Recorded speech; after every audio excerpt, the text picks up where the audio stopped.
Hi everyone, welcome to week 5, and this week is all about patterns in art. A pattern is a repetition of a visual element, an arrangement of repeated or corresponding parts or decorative motifs, or a decorative design. We subconsciously enjoy looking at patterns because they embody a sense of harmony.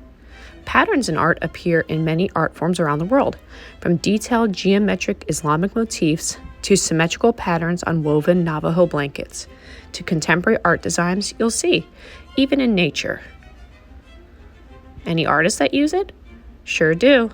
Japanese artist Yayoi Kusama is known as the Princess of Polka Dots, and she's known for creating her three-dimensional sculptures and artworks embodying the polka dot.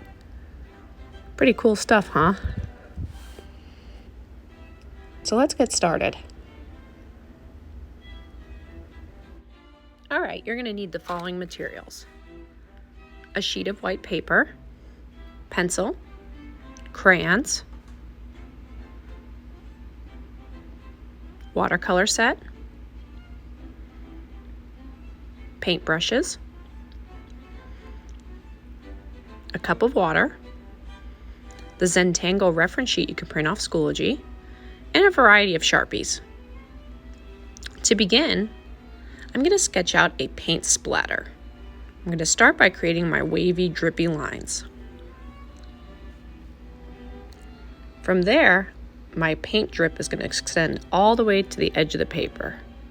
Now, how big or how small you want it is up to you. Kind of looks like a hand reaching out the corner of the paper. From there, I'm going to sketch out the paint splatter onto my paintbrush, so it looks like the paintbrush is painting across the paper. Notice how my paintbrush and paint go all the way across the paper, dividing it into two sections.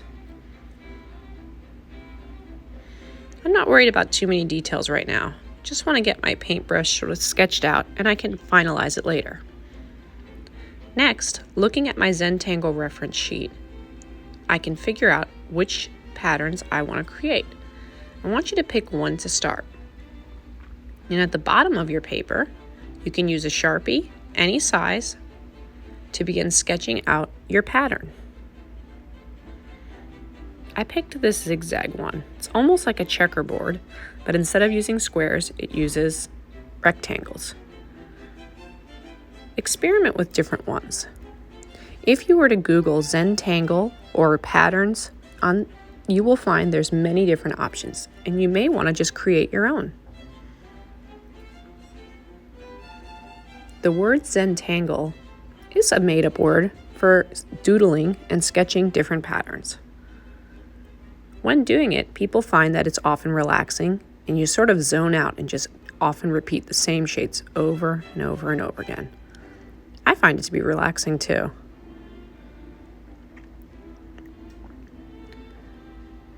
Now, I've sped up my project here because it does take a while, especially if you're trying to be really careful in filling in each of the shapes. I'm switching to a big Sharpie to help fill myself in. I'm sticking with black and white for my patterns, but you're welcome to use any colors you want.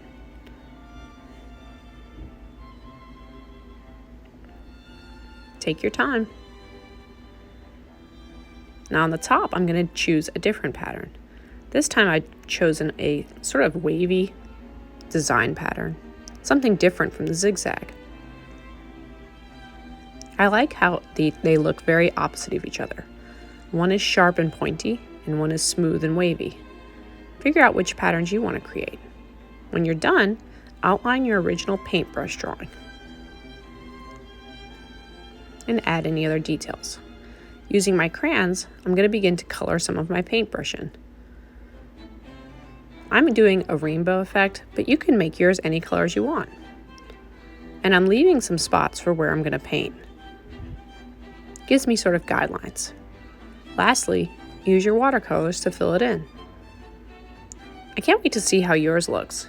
I like that mine is black and white and it draws all the attention to my paintbrush. But choose yours your own way. Let's have fun and experiment. See what you come up with.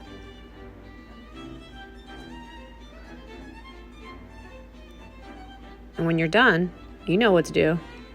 Sign your name at the bottom. Don't make it too big.